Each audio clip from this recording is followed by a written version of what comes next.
All right, boys and girls, so today we're actually going to be replacing the carburetor on a TORO recycler 22-inch 6.2 550cc gasoline push mower.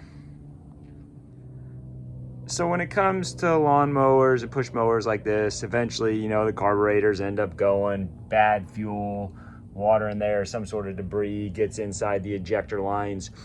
You can go ahead just to service them, open up everything, and kind of take out the little injector jet for the fuel. A lot of times that's just clogged and it just needs to be cleaned out, pop back in there, and then you're back up and running, good to go. Sometimes it's just better to replace those injector jets. At this point, if you're gonna take out all this stuff, what we're gonna do today, might as well just spend a couple extra bucks more and just go get a new carburetor completely, and might as well replace it. The kit actually came with an extra spark plug. I went ahead and bought some some carb cleaner and stuff just to kind of clean everything out once again on the inside. But we're gonna go ahead through the process of going ahead and replacing it. I've done the injector jets before, replaced those. Those things cost about $20. This whole kit cost about 30 bucks. So might as well just do it all new and then be good to go for the next mowing season. Along with this kit did come a new filter for the mower, as well as a cover as well. So just make sure you get the right, kit for your mower. But we'll start off by removing the 3 bolts holding the top cover on top. It is a 5/16 nut that comes out. Just be mindful when y'all do this, especially this whole thing, there's gonna be a lot of nuts we're gonna take out or bolts we're gonna take out. Just remember, keep them all together, whichever they need to go, or keep them all separate if that makes any more sense, so we don't mix them up and we don't lose them. But simple enough, that 5/16, we'll take this off. We'll actually have to remove the fuel cap, and then we can go ahead and remove this. All we have to do is put this off to the side, and we don't have to do anything else. Just make sure your bolts and stuff don't get lost. So once we pull that cover off, I went ahead and put my gas cap back on. We'll end up having to take that off anyways. You can see what we're actually trying to replace is right down in here. There's not much actually holding it on. There is this thing in here, and then there's this one, but we got to get to there first. And so that's going to require removing this filter, as well as kind of removing the whole fuel cell and removing some of this hose and line and stuff. So clean it up a little bit before you get started. And just remember, when we start taking bolts out and stuff like that, just remember where they went. The big thing with this really honestly is your fuel, and just kind of making sure it's done right, because it will leak. If it's a full tank, somehow if you can get that fuel out of there is your best bet. Also pinching the hose lines and stuff like that, or the fuel lines, can help. But yeah, like I said, this is what we're going to go ahead right in here, basically replace it with this bad boy right in here, hook up the linkage right on top, and then put everything back together, and we should be back to go and running smoothly. So like I said, our next step is to remove this cover. We can set that aside. We're gonna have some screws in here behind this filter that we're gonna have to take off. There's actually 1, 2, 3, 4, and maybe a screw one. I see 4, but as of now, these are gonna be 5/16 over here. We'll take those out, and then these two. I went ahead and went with a 7mm. It's a little bit tighter on the fit. You could use a 9/32, but a 7mm seems to fit this one a little bit tighter. And we'll go ahead and pop all 4 of those screws off, and then that'll give us a little bit more access to the back side of the filter. So I went ahead and removed the 9/16 bolts on the sides, and then now I'm using my 7mm, and I'm popping these 2 off. And then again, use your fuel filter or the filter cap here to store those bolts in and keep them separate. But yeah, we'll go ahead and get these 2 bolts off. So just like that, the bolts are out. They're in their container. I'm just gonna pop this off. There is actually 2 little pegs here on the back, and they actually fit right in here to kind of keep everything in place. We can go ahead and put this off to the side as well. And then look, we're getting closer. Pretty cool. So now the next step, and this is always the fun part. Everything else seems to go sewing well, easy. The carburetor's just right here. All we got to do is kind of just undo the linkage, and basically we're good to go to get that thing out of there and replace it. But we have the fuel line. So basically nothing complicated. This is as easy as it gets when it comes to removing that kind of stuff. But it is gasoline. If you do have your fuel, which if you do have a mower that's most likely not running, you probably filled this thing up to the top, and now you have a whole bunch of fuel in there. So yes, if you pull this off, it is just now going to dump everywhere. So everyone has their ways of getting rid of fuel. I'm not going to do a whole video on siphoning out fuel out of the top or pulling this and draining it into a container. Just do it. I'll come back when I've got mine done, which is already done, and go ahead and just keep on moving. But I will say, if you are, bashful about trying to do the fuel and all that stuff, this actually does kind of slide out now that we've taken the roof off. So it just kind of comes up. And if you were to unconnect here and just kind of tilt it backwards, it's hard to do that while I'm filming. You kind of can just keep all the fuel in there. But just remember that that's, the fuel, and it'll probably leak out the lid if there's so much fuel in there. But that is just something too. That way all that's out of the way.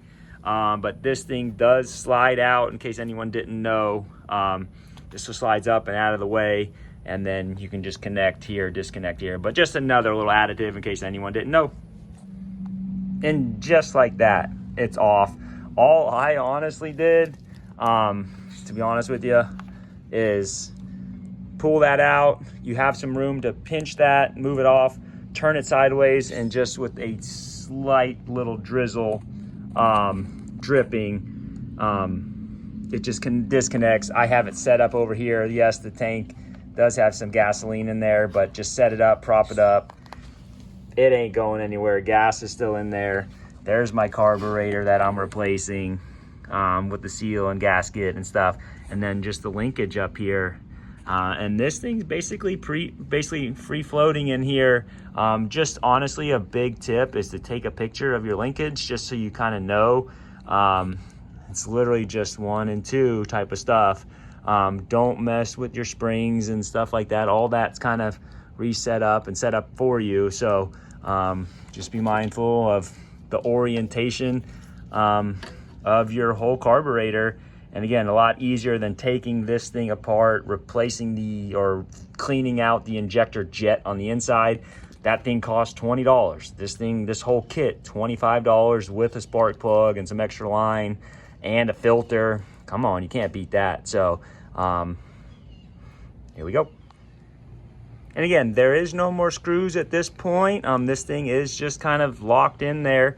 The best way to do this without really kind of damaging anything, or if you don't have to force anything, is to really just kind of slide it out, pull back, and now you have some little bit of give, and just wiggle those out. Again, hard to do while I'm trying to film at the same time, but now you have that play. So I'm just gonna go ahead and turn off the camera real quick and pop these 2 out, and then we'll come back here shortly.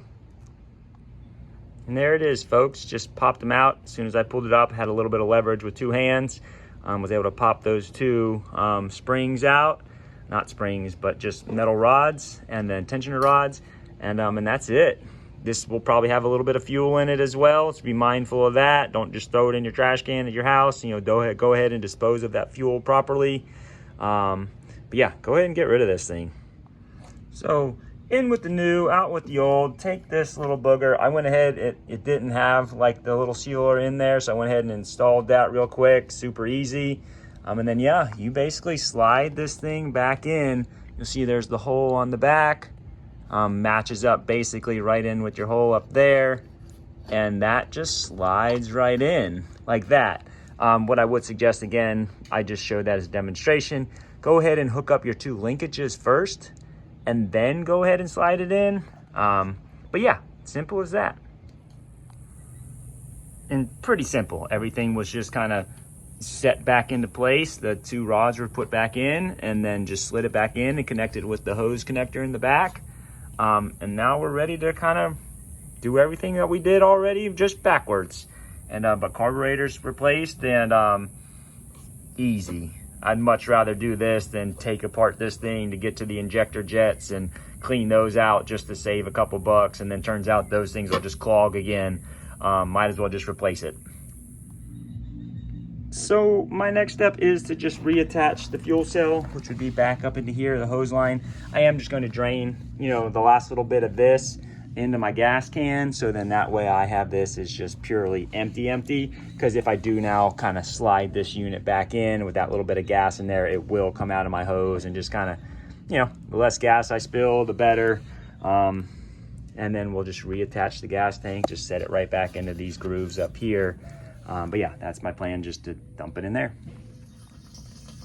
And just gravity feeding it down into the gas tank. Nothing special, but easy.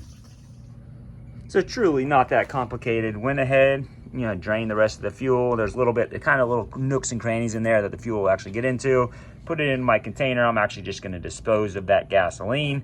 And then, yeah, just hooked it back up to the nipple over here. Went ahead and then remove the clamp back into place. And I'll go ahead and now screw everything back in. But yeah, slid the tank back on to its little grooves right here and here. Again, that just pops straight up and then seats into place. Nothing holding that one down. So the air filter cover, well, not the cover, but the backing will actually go back on. This part here will go right into here. And then again, these two little just kind of placement nubs will slide in there, and they'll hold everything in place. And then you'll go ahead and you got your 4 screws to lock her back down. So just finishing my last screw up, and we'll just go ahead and get everything tightened down. And then that'll be all squared away and tightened. Just remember, this is plastic, so don't wrench on it. You will break it. So everything's tightened back down. We'll go ahead and stick our air filter back in there, and then go ahead and put your cover back on that you used to hold your screws, and you'll thank me because you didn't lose any of them. And then we'll go ahead and put our, again, use our 5/16 drive, and we'll put the lid back on, put some new fuel in there, and she should crank right up. And just in case, you know, sometimes this thing won't just seat right down just because of the way it has to sit in here. So you just have to kind of adjust it and kind of wiggle it around, and it'll eventually seat itself down. And then we'll go ahead and put our screws right back in. And that's it, guys. My kit did come with a spark plug and some other stuff that I didn't change out or do anything with. But just be mindful, like if that's the kind of stuff you want to do, I will go ahead and put the new spark plug in as well. That's always good. I won't bore you with that. But that's as simple as changing out the carburetor on the TORO 22 recycler. Again, just make sure you get the right parts. There are several models of these out here through the years. A lot of them have QR codes and stuff like that. Pretty easy to figure out which one you have, but just make sure you buy the right kit and get the right part number. And but yeah, changing the carburetor out there isn't complicated, isn't overly, necessary to do this and do that. And again, the fuel is probably the trickiest part, and honestly, it's easy if you kind of know what you're doing, and go from there. So hopefully this guy's helped y'all, and happy mowing.